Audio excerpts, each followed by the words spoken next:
இதில் வந்து ஒரு விலாகாக எடுத்து போட்டிருக்கேன். பிரண்ட தொகையில் ஆல்ரெடி என் வீடியோவில் போட்டிருக்கேன். வீட்டில் முளைச்ச பிரண்டை அதை வந்து நல்லா வாஷ் பண்ணி கட் பண்ணி குட்டி குட்டியாக கட் பண்ணி நார்லாம் எடுக்கலை.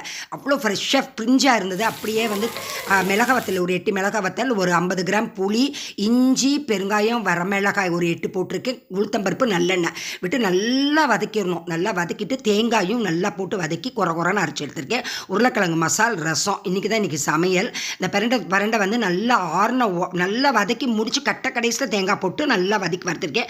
சப்போஸ் பிரண்டை தொக்கு வேணும்னா நீங்கள் தேங்காய் போட வேண்டாம். வெறுமனை அரைச்சி அப்படி நல்லெண்ணெயில் மறுபடியும் சுண்டை வதக்கி எடுத்து வச்சுட்டா பிரண்டை தொக்கு கணக்கில் ஆயிரும். இந்த தேங்காய் போட்டால் 2 days அவ்வளோதான் ஃப்ரிட்ஜில் வச்சா நம்ம யூஸ் ஆகும். பட் ரசம் சாதத்துக்கு அவ்வளோ நல்லது, டைஜஷனுக்கு அவ்வளோ நல்லது.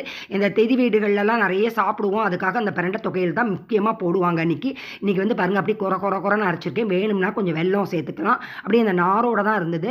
நல்ல கெட்டி தயிர், மோர், ரசம், உருளைக்கிழங்கு மசால். இந்த மசாலா வச்சு தான் நேற்று நைட்டு நான் மசால் தோசை விட்டேன். அது வந்து நிறைய தடவை போட்டுருக்கிறதுனால திருப்பி போடலை. ரசம் நல்லா ஒரு பிளேட் நிறைய சாதம் போட்டு நல்லா ரசத்தை நிறைய ஊற்றி நம்ம அந்த உருளைக்கிழங்கு மசாலும் அந்த பிரண்டை தொகையிலும் அவ்வளோ சூப்பராக இருந்தது.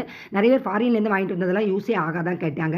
அதெல்லாம் கிடையாது, நிறைய யூஸ் ஆகுது. இந்த மசாஜர் பாருங்கள் அப்படியே இருக்குது. 3 வருஷம் ஆச்சு வாங்கி.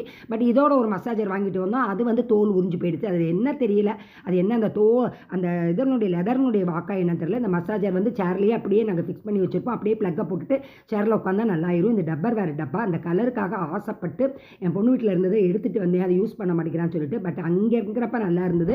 இங்கே வந்து ஒரு 10 நாள்லேயே உடஞ்சி போயிடுது. வேறு டப்பா என்கிட்ட 20 வருஷமாக அப்படியே இருக்குது. பட் இந்த கிளைமேட்டுக்காக என்னன்னு தெரியல, அந்த ஓரம் ஃபுல்லாக வெடிச்சு போயிடுச்சு. இதை நம்ம சத்து வெளியெல்லாம் கொண்டு போக முடியாது. ஃப்ரிட்ஜில் என்ன வச்சு ஏதாவது போட்டு மூடி வச்சுக்கலாம். பார்க்கத்தான் அழகாக இருக்குது. ஆனால் ஃபுல்லாக உடஞ்சி போயிடுது. ரொம்ப கஷ்டமாக இருந்தது மனசுக்கு. அவ்வளோ அழகான டப்பான்னு சொல்லிட்டு.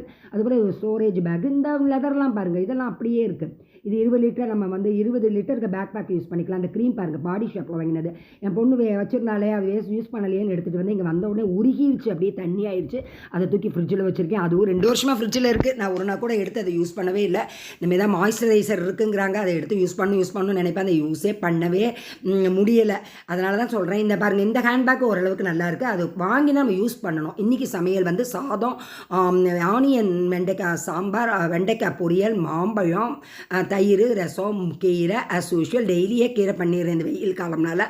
இன்றைக்கி வந்து என்ன விசேஷம்னா, இந்த மாம்பழமும் டெய்லியே இப்போ மாம்பழம் வாங்குகிறோம். ஆனால் அந்த ரசம் சாதத்துக்கு நேற்று நாங்கள் மாம்பழம் தொட்டு சாப்பிட்டோம், நல்லா இல்லை. ஆனால் இந்த சாம்பார் சாதத்துக்கு எனக்கு ரொம்ப நல்லா இருந்தது. கூட கொஞ்சம் சாதம் சாப்பிட்றப்பல இருந்து மாம்பழமும் நல்லா ஒரு வீட்டில் காய்ச்சிருந்து கொடுத்தாங்க. நல்லா பழுத்துருச்சு, சூப்பராக இருந்தது. இன்றைக்கி லஞ்சு வந்து ரொம்ப சூப்பர். இன்றைக்கி இப்படி தான் மிக்சடு விலாக் தான் இனிமேல் போடலான்னு நினச்சிட்டு இருக்கேன்.